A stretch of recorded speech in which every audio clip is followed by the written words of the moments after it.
At midnight, you're scrolling. Zillow. Every house that doesn't look haunted? $500,000. 3 bedrooms, beige carpet, a kitchen straight out of 2004. And they call it a starter home. So here's the real question. Is $500,000 actually middle class now? Or are we all just pretending? Let's do something slightly dangerous. Let's ignore what the bank says you qualify for and calculate what you can afford without living in constant anxiety. Because qualifying and affording are two completely different universes. The median U.S. household income is around $84,000. In many cities, $500,000 isn't luxury. It's baseline. That's a house priced at roughly 6 times the median income. If that ratio feels aggressive, it's because it is. If math had emotions, it would be screaming right now. Let's start with the down payment illusion. 20% down on a $500,000 house is $100,000 in cash. The median savings account in America is under $10,000. That's not slightly behind. That's bring a telescope behind. So most buyers put down 5 to 10% instead. That unlocks PMI, private mortgage insurance, which basically means you pay extra every month because you're not rich enough. That fee can easily run $250 to $400 per month, and it protects the bank, not you. If looking at your savings account makes you nervous, you're not ready for a 6-figure down payment. Now let's talk about the monthly payment trap. Say you put 10% down. Your loan is about $450,000.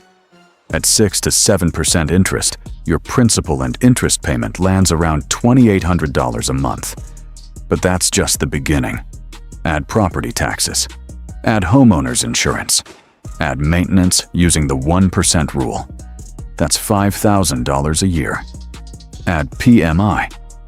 Suddenly, you're staring at roughly $4,300 to $4,500 per month.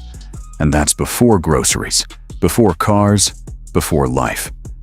Financial advisors suggest keeping housing around 28% of gross income. To comfortably afford $4,400 per month, you'd likely need to earn around $180,000 per year. Only a small percentage of U.S. households make that much.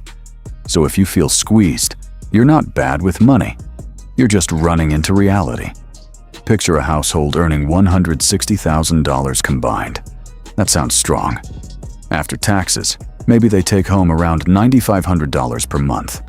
Subtract $4,400 for housing, and they have about $5,100 left. Sounds okay, until real expenses show up. 2 car payments might run $800, insurance $250, student loans $600, groceries $800, utilities $450, health costs $400, gas $300. Suddenly the margin is thin. And we haven't talked about retirement investing, vacations, kids' activities, or building an emergency fund. One broken HVAC system can push everything into panic mode. This isn't irresponsibility. This is math tightening the screws. So why does this feel normal? Because the system rewards transactions, not stability. Banks profit from loans. Agents profit from sales. Insurance companies profit from policies. Nobody gets paid when you decide to walk away. And culturally, we've romanticized being house poor, as if stress equals success. But anxiety is not equity. Here's the reset. Stop asking what you qualify for. Start asking what allows you to live peacefully.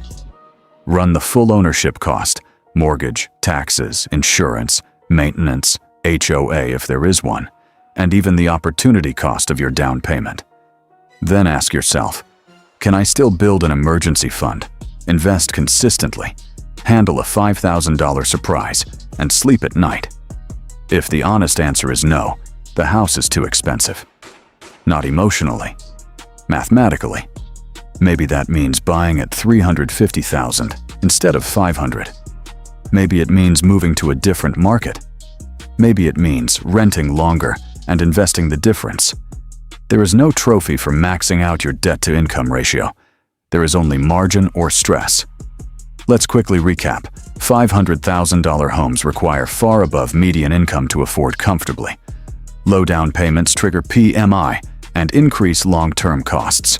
The true monthly expense. Many households stretch and live financially fragile.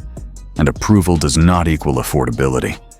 If this breakdown helped you see the numbers more clearly, make sure you subscribe. I break down the math behind big financial decisions every week. And now, I want your honest take. At what household income do you think a $500,000 house becomes truly affordable? Drop your number in the comments. Let's see where people actually draw the line.